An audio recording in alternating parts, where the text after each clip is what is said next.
Oposisi Umar ibn al-Khattab terhadap Islam. Sebelum menerima Islam, Umar ibn al-Khattab adalah salah satu penentang agama baru yang paling sengit dan vokal. Perlawanannya bukan hanya ketidaksetujuan pasif, itu aktif, didorong oleh kesetiaan yang mendalam kepada suku Quraisy, pengabdian kepada tradisi, dan rasa bangga yang kuat terhadap agama nenek moyangnya. Perjalanannya dari oposisi sengit menjadi salah satu pendukung terkuat Islam adalah salah satu transformasi paling kuat dalam sejarah Islam. 1. Latar belakang, kepribadian, dan status Umar.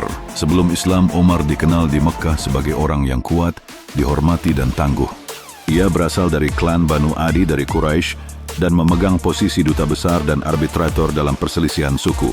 Kepribadiannya yang kuat, kecerdasannya yang tajam, dan kekuatan fisik membuatnya berpengaruh di kalangan Quraisy. Ia dikenal karena sangat melek huruf, tidak seperti banyak rekan-rekannya. Seorang pengikut agama yang teguh dari leluhurnya. Seorang pria yang menghargai persatuan, tradisi, dan kehormatan suku. Sifat-sifat ini memainkan peran besar dalam penolakan awalnya terhadap Islam, yang ia pandang sebagai ancaman bagi persatuan masyarakat Quraisy. 2. Alasan untuk menentang Islam oleh Umar, kesetiaan terhadap tradisi Quraisy.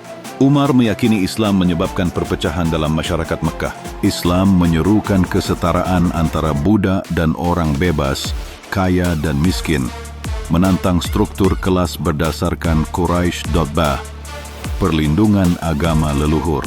Sebagai seseorang yang berakar kuat pada kebanggaan suku, Umar melihat pesan monoteistik baru Nabi Muhammad SAW sebagai serangan langsung terhadap kepercayaan politeistik nenek moyang mereka.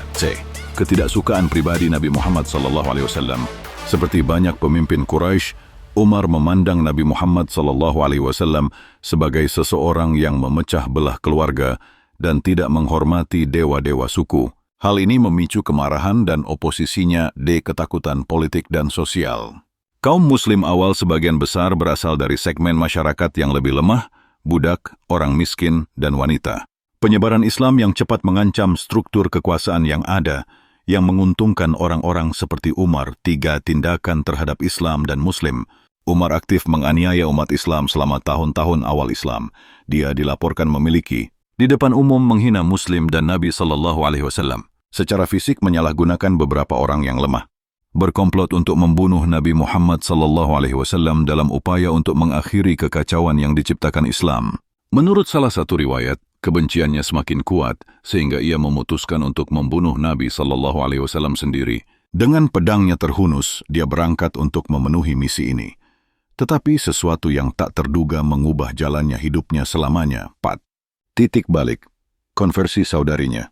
Dalam perjalanannya membunuh Nabi SAW, seorang pria memberitahukan kepadanya bahwa saudarinya sendiri Fatimah dan suaminya Sa'id ibn Zaid telah menerima Islam. Dengan marah dia pergi ke rumah mereka. Ketika ia tiba, ia mendengar pembacaan Al-Quran dari surah Taha 21-115.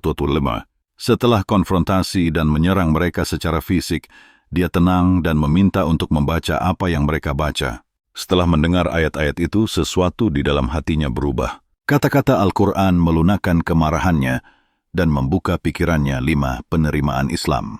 Tak lama kemudian, Umar pergi ke rumah Al-Arqam, tempat Nabi SAW dan beberapa sahabat diam-diam berkumpul. Dia mengetuk pintu, dan ketika dia masuk, dia menyatakan penerimaannya terhadap Islam. Konversinya mengejutkan orang Quraisy. Salah satu musuh Islam yang paling gigih sekarang telah menjadi salah satu pembelanya yang paling kuat.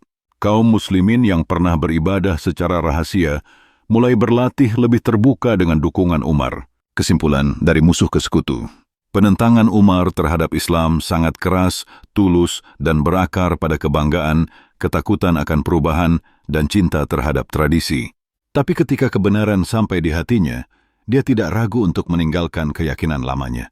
Kisahnya adalah contoh kuat tentang bagaimana bahkan lawan kebenaran terkuat pun bisa menjadi juara terbesarnya. Setelah menerima Islam, Umar dikenal sebagai Al-Faruq, orang yang membedakan kebenaran dari kepalsuan, dan kemudian akan menjadi khalifah kedua Islam, memainkan peran kunci dalam ekspansi dan penguatan umat Islam.